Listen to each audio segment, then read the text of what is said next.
Green Bay hustle, grind it up. Hit the field, we don't bluff. Touchdown dances, feel the love. Jordan's got that MVP stuff. It's time for O, happy up, let's go. Packers bringing that show. It's time for O, you know who. Wanna go, gonna glow.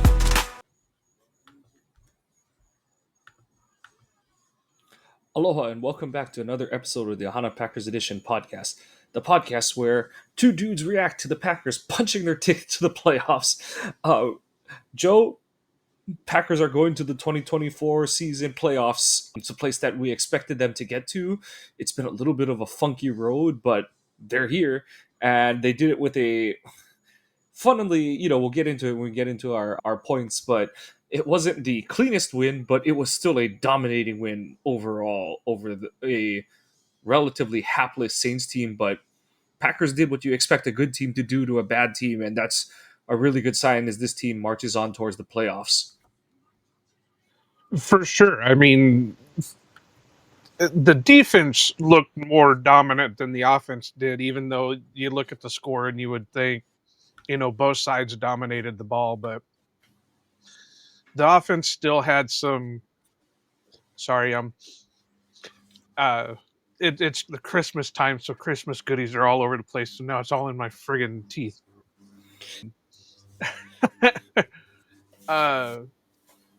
But there's still some things to clean up on the offensive side of the ball. And the good news about it is, and I know it's weird to say because they won 34-0, but they also left a lot more opportunities out there. It could have been a higher score. There could have been a lot of other things that could have been done. It looked like their 2-minute drill is still kind of needing work. And I think LaFleur even said that when they did his halftime, interview or whatever. And it seemed like he wasn't even fully happy with the way things went for the most part. He said, yeah, we played great, but we still haven't played a full, a complete game from all three aspects of football. So, that was interesting to hear. And yeah, I mean, overall, it's a great win. Obviously, playoffs are always the best. It shows. What's the word that they use? Schadenfreude. This is a bunch of Schadenfreude because I know people are going back for the receipts and Matt LaFleur isn't going to do anything because he was made by Aaron Rodgers and Jordan Love's not going to do anything. Well, now we look at it. This will be year 2 that the Packers made the playoffs, and this will be year 2 that the Jets haven't even sniffed the playoffs. So, Schadenfreude. Yeah, absolutely. And I think what tells it all is that, LaFleur's got that it's like 16-5 or something. I forget exactly what the record was, but his December and January regular season numbers, whether his quarterback is Love or Rodgers, like they all add up and stuff. So it just shows, the work that he's doing on his end, what Love has proved in terms of being his own great quarterback in his own right. And just time marches on and the Packers are going back to the playoffs. But before we get into the fresh, stale, and moldy, just some quick injury blurb updates from after the game. So LaFleur noted the 2 updates that he provided where, how much is he really saying? Well, the Christian Watson one doesn't sound, it's hard to really gauge on how much he's telling us. He kind of said he used his typical there's concern but will evaluate through the night and I should have answers for you tomorrow. So we'll see what he says in the presser tomorrow. And with regard to Evan Williams, though, that one he shed a little more light on and kind of alluded to it being more of a week to week thing, that there's something that he's definitely working through. So as much as the team overall seems to be getting healthier, the safety room is in some doubt right now. And obviously it would be a bummer to lose Watson to anything. But other than that, let's get into it. So, Joe, our topics. Point, it's a quad that popped up Saturday for Williams. Yeah. And then I just want to say that with the Watson one, and I kind of worry about Jacobs too, because they did point out that, his arm did start hanging there for a little bit. So they were worried about, maybe he tweaked something. And then they just said, yeah, we're going to sit you for for the rest of the game. There's nothing really wrong, but just to keep things going. But the Watson one, I do want to kind of go on that I am surprised that was not penalized. And here's my reasoning behind it is because Watson clearly was already out of bounds. Watson was clearly already on the ground. It's not the first defender that I would say gets the penalty. It's the second one who flies in and lands right on Watson. Had he still been in the field of play, yeah, no problem. But he was clearly out of bounds. He was clear out of bounds. He was basically on the sideline when the other guy hit him. I'd have to go back and double check what I'm saying because I just saw it live. I didn't see replays of it or anything, and they didn't show any replays of it. So that's typically when they, you're right in your suspicions because they won't go through and replay that play to show you what happened. So, I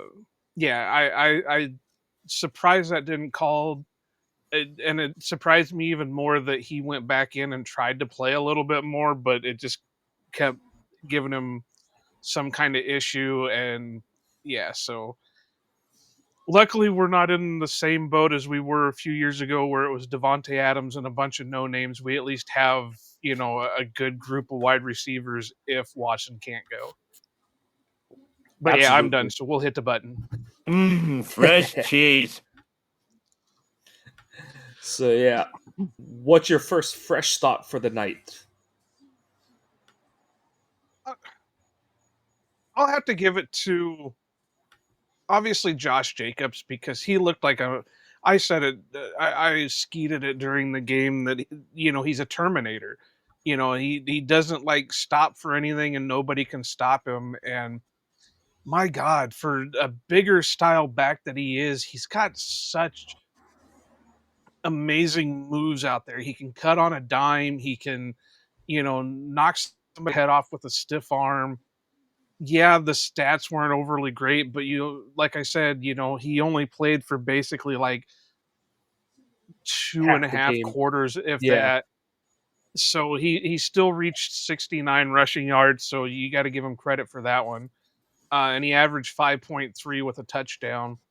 So yeah, he's been an amazing pickup. He's been a great player for this Packers team. And when we were all kind of up in the air when the Packers signed him and then released Aaron Jones, I don't even think you can have that concern anymore. I mean, yeah, he just went over 1,200 yards with a couple games to go, and I know where the little bit of concern is with him leaving the game the way he did, but yeah, he was in good spirits afterwards and did say that LaFleur flat out told him, yeah, if we score again, you're out. So, but yeah, like he just gives such a different dimension to this team, and like I said, it's like almost like speaking ill of the dead, but I don't think Jones would be able to give you what Jacobs has given the team this season. And obviously, I do wish somehow they could have figured out how to keep Aaron Jones on this roster. But at the same time, Jacobs has been the guy they need. And honestly, it's the identity shift that this team has, I think, kind of needed under LaFleur, and honestly been searching for, whether it's been, the Thunder and Lightning duo between between Jones and Jamal Williams, or what they tried to do when they drafted AJ Dillon, or so on and so forth, just trying to reinvent themselves with more of a power run game. Jacobs has given that to them and so much more. And I think to kind of build off of that too, what he's given them as a pass receiver too has been way better than anything I would have expected out of him coming in. I knew you wouldn't think of him as this great receiving back because he's not like a speedster or anything like that, but he does have a good sense of route timing, and his spatial awareness is really good. And then you add in the physicality and the, like you said, that Terminator like attitude in terms of like it just keeps coming. It doesn't feel pain, and it doesn't care about how you think of it. Like he added a couple more guys to his stiff arm list in Teron Matthew and Werner, the Saints linebacker, and yeah, he just continues to put pelts on the wall. So yeah, just another good game. Like you said, only 69 rushing yards, so short of our over under. I believe we had it at 70, but 5 yards a pop, got his touchdown, and then was 4 for 4 on targets and some kind of important ones where he kind of got Love out of some one time he got him, he was the relief valve when Love looked like for sure he was going to get sacked, and then he had that one where he ran the shallow drag across the field and outran Warner to the opposite sideline and stuff. So just an all around really great game for Jacobs. And then for my fresh thought, you kind of touched on it earlier when we first started recording, but it's the defense. And some people will look at this and say like, oh, the the special stats may not tell the whole story, but they were kicking the shit out of that Saints O line all game. Part of it was Rattler just either running for his life or just throwing the ball like for survival instincts, and the other half was just uncalled holds that were, old friend Lucas Patrick got away with a few, and Rashawn got mauled. He just got absolutely held on to on one pass rush. Little more discipline you'd like to see out of the pass rush, because they did get a little sack happy early in the game, and they allowed Rattler avenues to escape the pocket. But overall, you could tell that they just really flustered Rattler and forced him into some uncomfortable situations. And again, this isn't the best O line they're going to face or anything, but like we talked about, they did what a good team is supposed to do to an inferior opponent, and they showed their talent differential and, for all intents and purposes, put the Saints in their place. And you got contributions from everywhere. Edge had another really good game overall. Some of the negatives to the cons to his game coming out of college showed. They obviously, the highlights are excellent when he just is able to dodge or duck blocks and knife into the backfield for big tackles. But for all the people who say why doesn't he play Mike, you saw why not on several plays. The few good Saints running plays were because Edge couldn't get off of a block. He just got swallowed up at the point of attack. But after that, he had a really good game, had his usual negative plays forced. The front four got after the quarterback, and poor Xavier, he thought he had his 8th interception twice on the same drive, and just the football god said no. But and Madden creative player Zane Anderson recorded his first career interception. So all around, just you got contributions at all points in a game where you were shorthanded on that side of the field. And as the stats stated, the NFL was teetering on the dubious designation of the 2024 season being the first where there were no shutouts, and the Packers recorded the first one of the season. So on some level, I know shutouts, there's a little bit of luck involved, but really the Packers defense created its own luck all night tonight. Yeah, I mean, there's not much else you can add to what you said about the defense. I mean, Devontae Wyatt looked like a madman out there. Carrington was doing pretty well. I have to point out again, and I will probably keep pointing this out until I see anything otherwise, but Eric Stokes is looking solid. Yeah, Xavier I only caught the one almost interception. I don't think I saw the other one. I did see the one where Catan could have had the interception to seal the game late, but it was a little too off and he had to dive for it. So, but yeah, overall, there's not much you can complain about with this defense, except for, there are a couple things like I again don't like seeing Eric Wilson and and McDuffie in coverage. That just scares the hell out of me. Zane got, and I don't want to take it away from him because it is what it is. But he was basically gifted the interception because it was thrown pretty well right at him.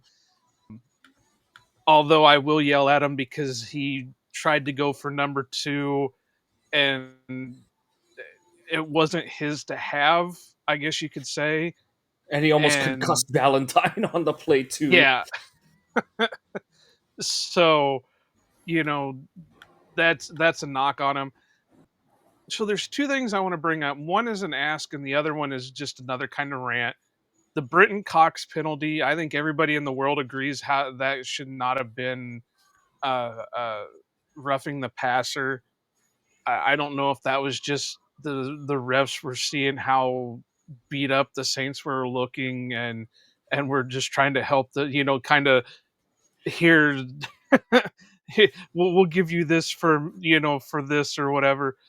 But and maybe you can explain it or maybe you can't.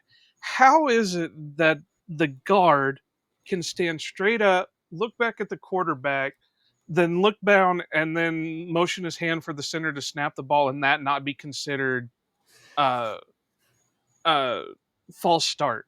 I mean, I get the premise, I get the whatever, but if Josh Myers for all them times can get called for false start for just nodding his head, how is it that a guy can stand clear up, look back, and then motion for the ball to be snapped, and that not be Yeah. considered false start? And it's not just So the Saints. I see a lot of them do it. yeah. So okay. I think where it gets into a gray area is the refs do give the guards the Steelers. I think were the first team to really go that route. But what the Steelers, the way that they made it legal is that guard would be looking and then he would get set before he would stick his hand out, and it was like a deliberate, but and that's the thing I know you're getting at is the way that a lot of these guards do it, they just throw their hand out there really quickly, whereas the Steelers one, it was a more deliberate, like it's like almost like not waving the checkered flag, but it's like putting the checkered flag out there to more let you know that the final lap is starting, kind of thing. So I do agree with that it's, I don't know if saying it's an unfair thing is the right way to go about it, but it is that whole getting into the realm of you're simulating the snap kind of thing and stuff. So Well, then not I just that. do, Like I was saying, Lucas Patrick was the one doing it today, and he was literally standing like straight up, turning back to Rattler, then coming yeah, back, setting, and then motioning for the snap to happen. I mean, that in itself, just him standing up from his set is a false start. So yeah, and that's the one where I do wonder what would happen if, like, because of, like you said, of how, like, because that's the thing with the Steelers one, that guy never got in a stance. He was always just like standing there looking at the quarterback kind of thing. And then he wouldn't come into a stance until, like, okay, Roethlisberger's ready. Like, now I'm going to come and get ready kind of thing. Where I do agree with you. Like, it should be against the rules for the guy to be in his stance and then, like you said, just sprout up and be like, oh, I got to go look for the stat count kind of thing. Because, yeah, that is. And I do wonder how the refs would call it if a Packers defender were to like jump into the neutral zone when he got up out of his stand, because yeah, I do think in that case you are drawing the defender offside. So, like I said, whereas, like I said, the Steelers used to do it where Ramon Foster was the one who would always do it. He's like, he never got actually in his stance. He always looked like a relay runner looking back for the baton the whole time. And so, like, right. everyone else is in his stance, and then he's kind of just like the whole time he's looking, and then he's like, okay, now we're ready to go, kind of thing and stuff. So yeah, I don't have a good answer for that. I do think it's just one of those, like, the refs are like, okay, like, they have to be able to do their stuff kind of thing. But I do agree with you, like, they've got to rein in the whole, like, when they just get up out of their stance for like what seems like no reason. Because I do think not bush league, but yeah, like you said, I don't know the right word to put with it, but it's not quite kosher the way some of the teams go about it in terms of that. Like you said, like if you're gonna do it, that guy should never be in his stance to start with. He should always be looking back the whole time, and then doesn't get set till he's ready to set the ball, kind of thing and stuff. So yeah, Well, I'm old school. If you can't run your friggin', you're the center. You're the guy that has to do all this shit. If you can't do it, then you need to find a different position. I mean, because I just can you imagine how they would have handled that back in like the heyday of the 60s and 70s and shit? But yeah, I mean, I got off on a tangent on it, but the reason I got it surprised me is because we get the weak ass call of the roughing the passer when he was in the middle of his going after the quarterback threw the ball, he didn't really take the quarterback, spear him or no, drive him to the ground or anything like that. But yet I'm sitting here watching clear false start, and they're not calling it because it's the process. Well, like I said, that would have never passed, and I don't even think they would have been able to do that in the '90s, let alone doing it now. yeah, no. So I think I it very much is a product of the modern NFL kind of thing and stuff. So could you imagine if somebody tried to do that with Frankie Bag of Donuts? He'd probably turned around and slapped him or something. he'd probably be like, "What are you doing?" Because yeah, Frank is from the era where the center would lift his ass up in the air, kind of thing. Their heads almost touching the ground to see the quarterback in that scenario. So yeah, it is definitely a product of the current NFL, and just lump it in as a it is what it is kind of thing and stuff. But And anything for else? those of you Yeah, who are too young to know about Frankie Bag of Donuts, that's Frank Winters, who was the center for the Packers in the mid '90s. And I very think he's good a player. content creator or something. Something like that now. Very good player. Very good player. Anything else you had go in the fresh category tonight? I mean, there's a ton of it because, like I said, winning 34 to nothing. There's a lot of things you can go with. Uh, so I'll try to keep it quick though, because we've got with the holidays coming up, we've got a lot of stuff to try fitting in. So let's go with the backup running backs, Chris Brooks and Emmanuel Wilson. When they weren't playing Josh Jacobs due to precaution, whatever the reasoning was, you know they didn't really miss a step. Wilson looked good. Chris Brooks is a thumper. I have to give Emmanuel Wilson for the hit that I don't even know who the defender was, but he almost killed him. I mean, you were just talking about Josh Jacobs taking souls with that stiff arm. Wilson lowering his head almost, you know, took the soul and every other part of the defender who tried to tackle him with that hit. And they also contributed a little bit in the passing game.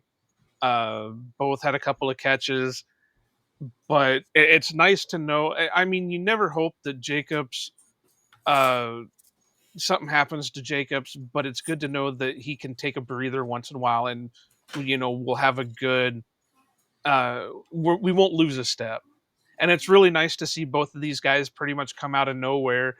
And Mike's being haunted over there, so I don't know what the hell's Freaking going on. big ass moth in the house. So, but no, I totally agree with you. I mean, for your two backup running backs to average well over 4 yards a carry on 17 attempts, with outside of your starter, that's a great night. Both of them score a touchdown, and yeah, everybody ran angry tonight. Brooks powered through for his touchdown run. Wilson pulled himself across the goal line on his. Yeah, Alante Taylor has a 31 tattooed on his chest after tonight's Was game. that the defender? I Yeah, couldn't tell who it was but that was something else. yeah. So it was just a good night on the ground. And I mean, I know that there were running some wide receiver runs in there and stuff, but the bulk of, so you rush for 188 yards, at 4.8 a carry, so you're gaining a first down every 3 times you rush the ball, which is great. Your running backs combined for 30 carries. What is that? 75, 135, 140. So 30 carries, 144 yards, so well over 4 yards a pop for your three main running backs. Just really good production. The O line was absolutely creasing the Saints defense. I know that the offense kind of ran into a lull in the second half, but really, the Saints were done midway through the second quarter, and the Packers, they felt that, and the Packers themselves were kind of in like, okay, let's just get to Minnesota mode after that point. So really good to see. And yeah, my next one to build off of that is just a really good night for the O line. I know Love had some pressure here and there, but overall, no sacks. It almost bit him one time, but yeah, other than that, no real big hurts. Yeah. No sacks, only 3 quarterback hits. Like you said, just kept him clean. And I know Jacobs still had to create some movement on his own, but overall, he had several runs where he or Wilson or Brooks were just running scot-free through the middle of the defense, and they had been able to pick up a full head of steam prior to contact. So just really good running out there for the Packers tonight. Yeah, and that brings me up to my next tangent. What are we going to name the Tucker Craft run? Because it works well. I love it. It's a lot better than the tush push. I know, and I love Maggie Loney, but I just can't go with the Craft single because that doesn't work for me. That doesn't work for me, brother. What was that? If it's always, I like it purely if it's always on 3rd and 1 or 4th and 1. You just need the single yard. So I thought that was pretty good there. I don't know. I was seeing. Yeah, I saw a bunch of different ones that were really interesting. So we got to definitely come up with that. But it seems like people were falling in love with the Craft single. So I guess we can stick with Maggie's and go with the Craft single with them. But I mean, that's amazing. What can't this guy do? He's out there catching everything. He's running the ball. He's hipping up. He's fucking doing everything in the world. And,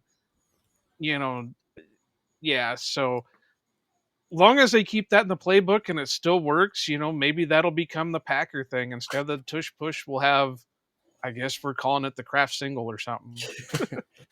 like you said, if it ain't broke, don't fix it. Yeah, just a really nice game. I know all of his receptions were early, but still good to see Kraft have a game where he gets 3 catches and he goes for over, he averages over 20 a pop. And they left him wide open on the one. It's like, this guy you can't leave him open. And overall, so like, this is going to be weird because Jordan didn't have the sharpest game, so there'd be part of it that I talk about in the stale a little bit, but again, took good care of the ball. Like you said, there was the one play where it got a little dicey, but otherwise didn't put the ball in harm's way outside of that one play, and it's just clean football. It was nice to see the Packers play clean football again, and that's a sign of a team that looks to be ready for playoffs and the postseason. So just good to see them play overall disciplined football. Like you said, the one big penalty was rather dubious, but fortunately it didn't bite the Packers in the end.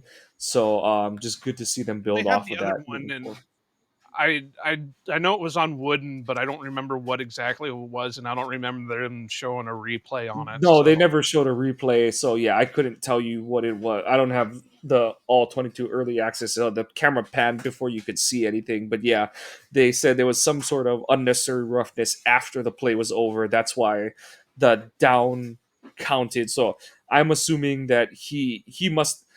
I'm assuming it's the whole stereotypical they catch the second guy only kind of thing. There was probably some like pushing and shoving around the quarterback, and he probably like hit the guy's arm off of him or something like that. So I'm assuming that's what it was. That it didn't seem like he really had to defend himself when he got to the sideline after it happened.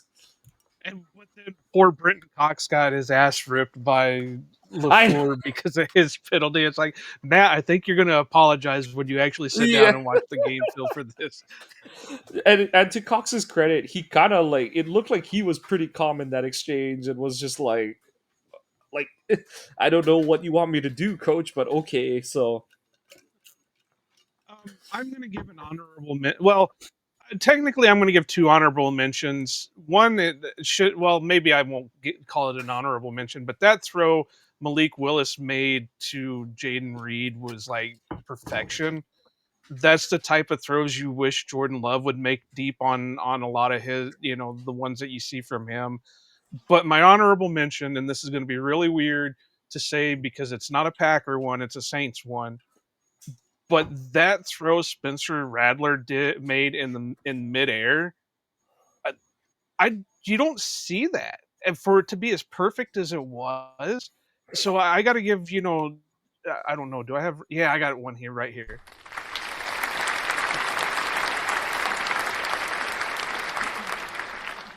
That was just and he's a rookie this year, right? yeah. So for a rookie to come in and he's getting his ass kicked anyway, to pop out a friggin' pass like that from a jumping position, it was beautiful. So, that gives them a little bit of hope that he can do, that he's got some kind of ability to play off of. But yeah, we'll call it an honorable mention because it wasn't a Packers related one. But yeah, What's this anything damn else? shit? Okay. What's your No, stench? we got to move on. Yep. What's your stench Um, for today? I really don't think I have anything.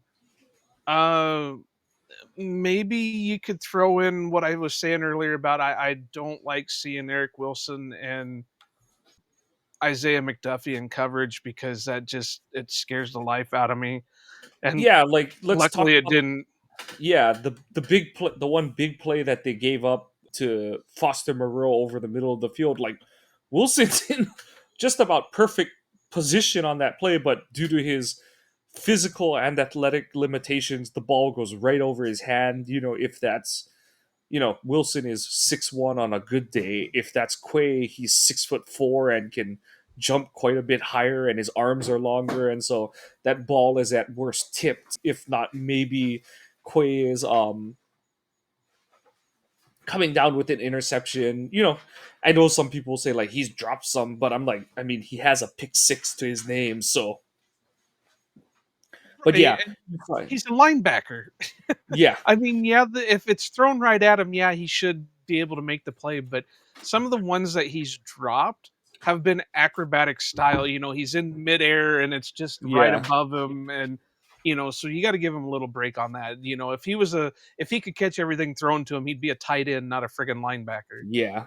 So yeah, you did see the physical limitations. Like you said, there's not a lot to really dig about. I do have two, and they're nitpicky, but like I said, Love. So decision making wise, I thought he had a good game, but just in terms of his efficiency, it wasn't the greatest game. You could tell like it was almost like he was playing it extra safe, especially after they went up 21-0. Like he kind of was like pulling a ball. He was pulling the ball wide a little bit on certain throws. He had the play action play that where Dobbs was wide open and he kind of just yanks it a little bit too far outside for Dobbs to get to.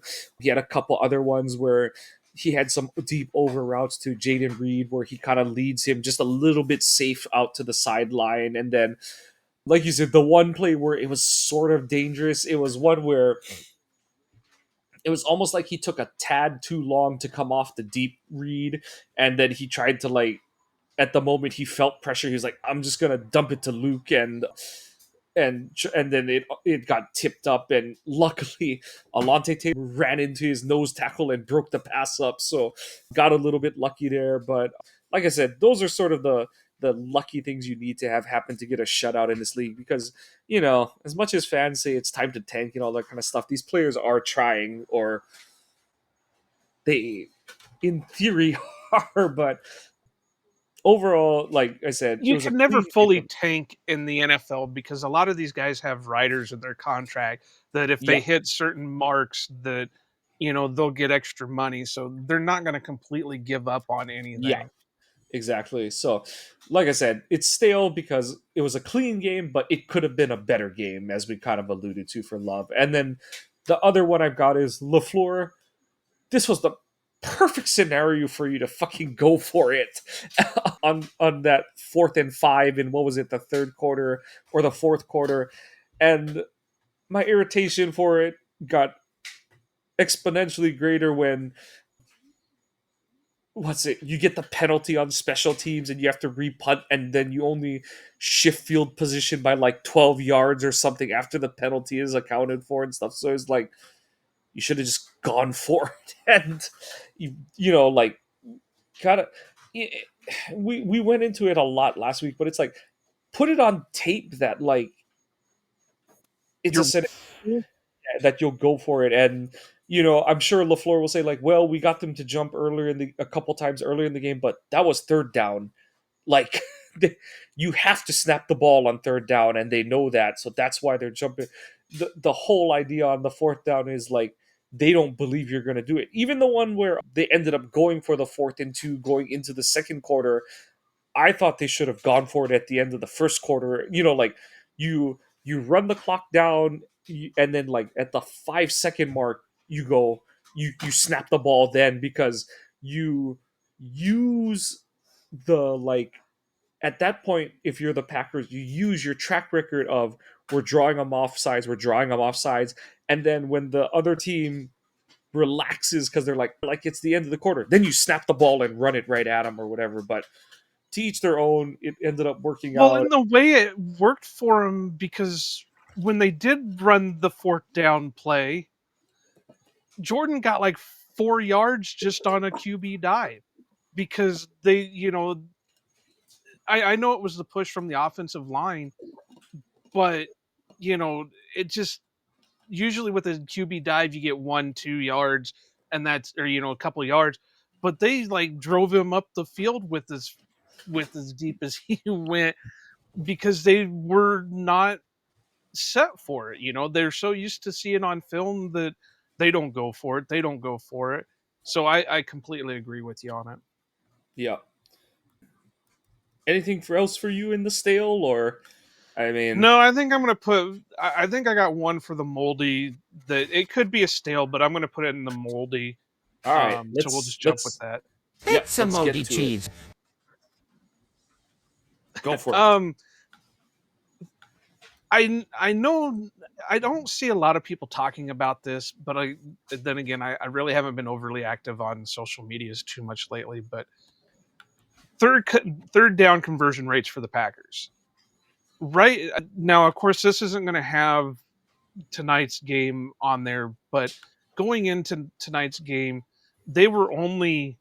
Let me make sure I grab the right number so somebody can't friggin' check me on it.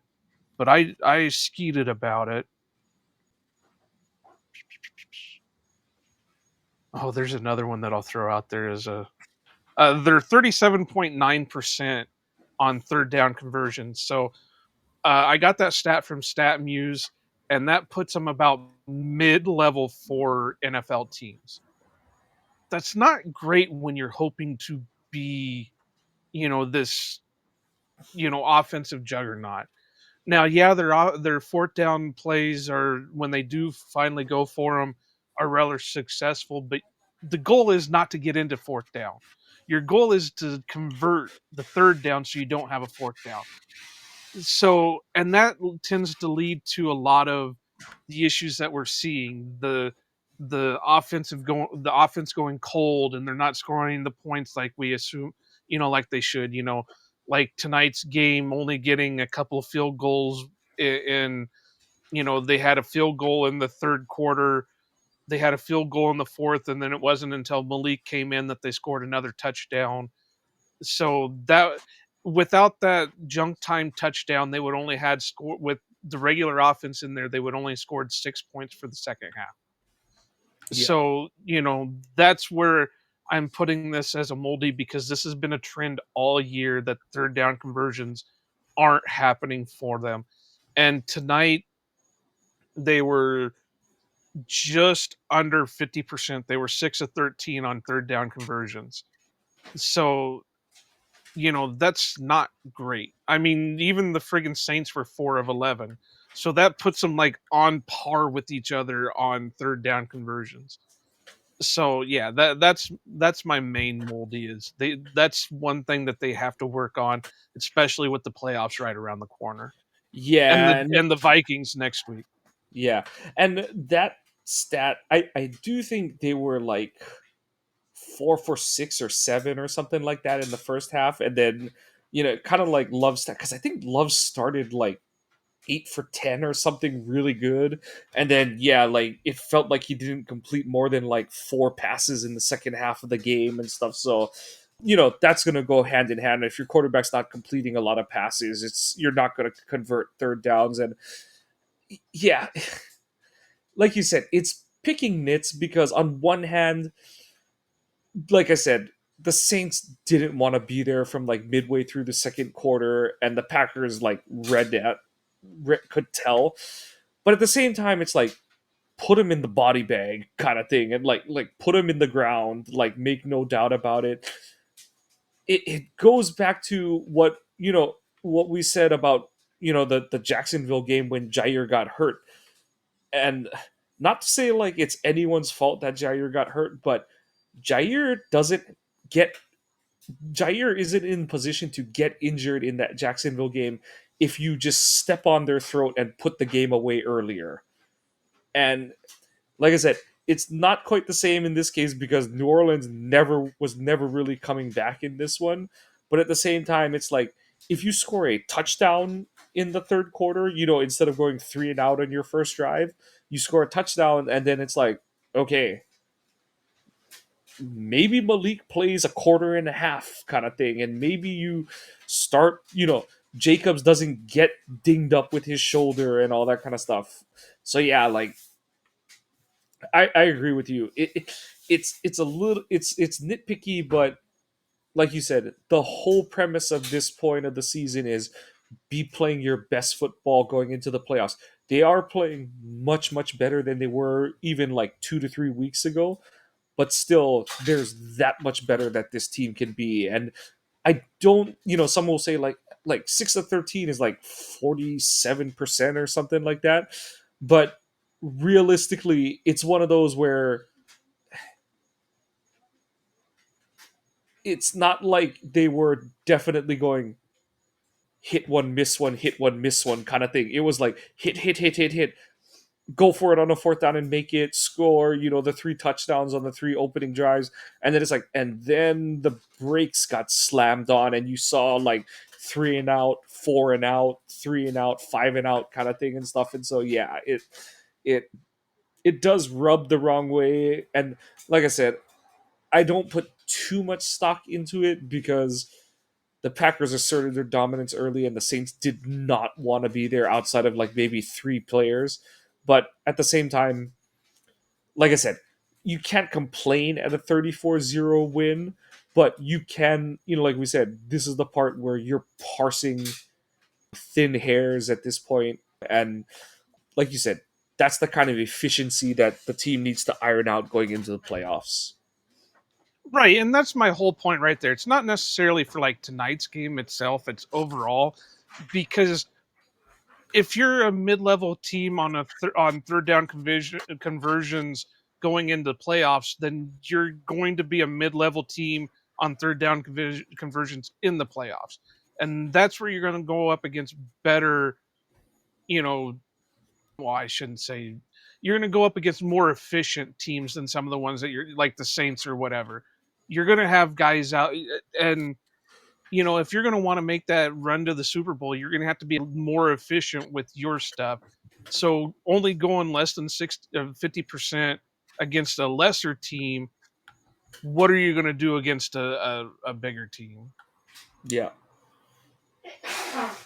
And yeah, really the only moldy one I would have is like, it's no one's fault, but the Watson injury, you just really hate to see that coming out this late in the season, and you hope that it's not another reason why like he may or may not be available come playoff time. But we'll wait to see. Maybe by the time you're listening to this, we'll have a better idea of what the extent of the injury is. But that's really it for me. Only other My note in last the one. I've got go for one it. more, Go for and it. it's a goofy one, but I have to do it. Chris Berman, you're great. You've been an icon throughout all our lives, but you need new material. The Chuba Missile Crisis. 90% of the people watching you at that moment probably have no idea what the Cuban Missile Crisis was. And you pull out an old man friggin' thing with the Chuba Missile. I bet you 90% of the people that were watching weren't even alive. I wasn't alive for the Cuba Missile Crisis. The only reason I know about it is because I love history. So yeah, you either work on your material or just I know you came back because you love it, and I do. I love you. We've watched you over all our lives because that's you were the mainstay on with the NFL on ESPN. But come on, man, you can do better. But yeah, otherwise, the only other note that I have on this game, so the one of the plays that I saw draw a lot of like groans was the one where they went for it on 4th and 2 on the third touchdown drive, and everyone's like, "Oh my God, he should have thrown it to Christian," and it would have been. But I think everyone needs to take a deep breath and understand the timing of that play. Aikman, he kind of goes into it where he's saying like, you're reading, if you're Jordan, you're looking for the big play because you call that hoping the Saints are just at the snap overdoing everything and they're just going for the kill shot to snuff the run out. And the front does, but the secondary slow plays it just enough where Watson isn't open quite enough. And everyone's like, oh my God, he needed to wait just a second more. But what you have to understand is that Love isn't only thinking big play. He's also got to account for if one of those linebackers delay rushes, which is what Demario Davis does, and he knows that Tucker's running towards the sideline, so he can't let Tucker's route handcuff him into ending up potentially short of the first down. So some will complain like if he just waits another second, or a split second, he'll have a touchdown. But there's nothing wrong with him taking the easy completion to Tucker to make sure he gets the first down.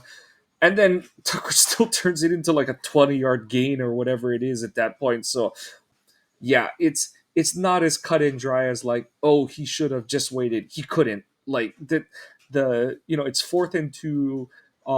You're expecting pressure. The Saints have two guys who are like somewhere between spying and free rushing on him.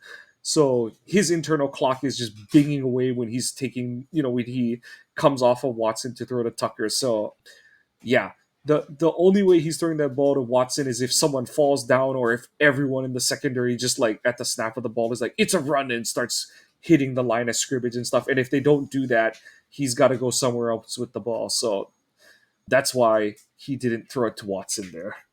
Well, and no offense to Christian Watson, I'm going to throw it to the guy that's a little bit more sure-handed than not. And like I said, that's not a knock on Christian, but we also know Jordan struggles a little bit with the deep ball.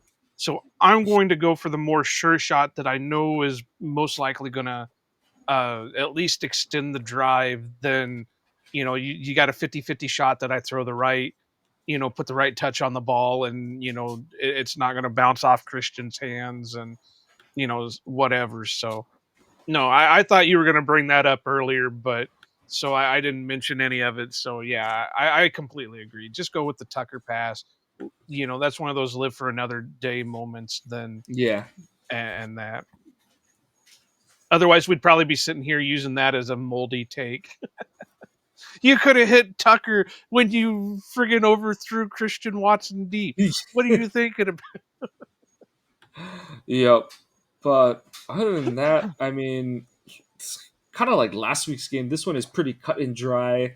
The Packers did what they were supposed to do when they're the better team. They just took care of business, stamped their ticket to the playoffs, and I mean, can't complain about that if you're a fan of this team. The Packers are going to the playoffs, and outside of the Watson, waiting for a Watson update tomorrow and potentially more news on where Evan Williams stands moving forward, is it truly a week to week or a day to day thing? We'll see where that stands. But Joe, anything else on this game, or we'll kind of put a bow on this one and we'll go into our back to back recording to do the preview? I think we just put a bow on it, and this episode will be coming out on Christmas Eve, so just wish everybody, happy Yep. holidays. And I also want to put the PSA out there that, not everybody has the family get-togethers like everybody else, so do check on your friends that, make sure they're doing all right, because this is also not a good time of year for some people. So just make sure everything's going on, send that text, make that phone call, do that FaceTime. There's technology now. You don't have to. There's no excuse for you not to. But other than that, eat your food, unwrap your presents, get drunk, whatever you do on your holidays, and just don't go to jail. Yeah. That's gonna put that on a shirt. Enjoy your holiday. Don't go to jail. Well, I don't know about you, but some of my family get-togethers, it was questionable sometimes. Oh no. But yeah, from all of us here at Ohana Packers Edition, we just want to wish you all a Merry Christmas. The Packers certainly wished us a Merry Christmas by getting this win, a relatively stress-free one, and stamping their postseason ticket. I know we've beaten that phrase into oblivion, but I mean, that was the goal for the team this season, and they've done that with 2 weeks to spare. So obviously there's still some seeding they're playing for, but we'll be talking about that a little bit in the next episode we're about to record. But Iowa Joe, I'm Mike. We just want to say Merry Christmas, go Pack Go, and aloha. Green Bay hustle, grind it up. Hit the field, we don't bluff. Touchdown dances, feel the love. Jordan's got that MVP stuff. It's time for Ohio. Let's go. Packers bringing that show. It's time for OU. Ready to make a real impact every day? Join the Active Day Home Care team and help clients maintain their independence in the comfort of their own homes. Make a difference in someone's life as you provide essential daily assistance and protect their health and happiness. Earn up to $20 an hour and enjoy additional perks like optional daily pay, 401k, paid time off, ongoing educational training, and more. Join a team that values care, compassion, and your professional growth. Visit activeday.com to apply. No, wanna go, gonna glow.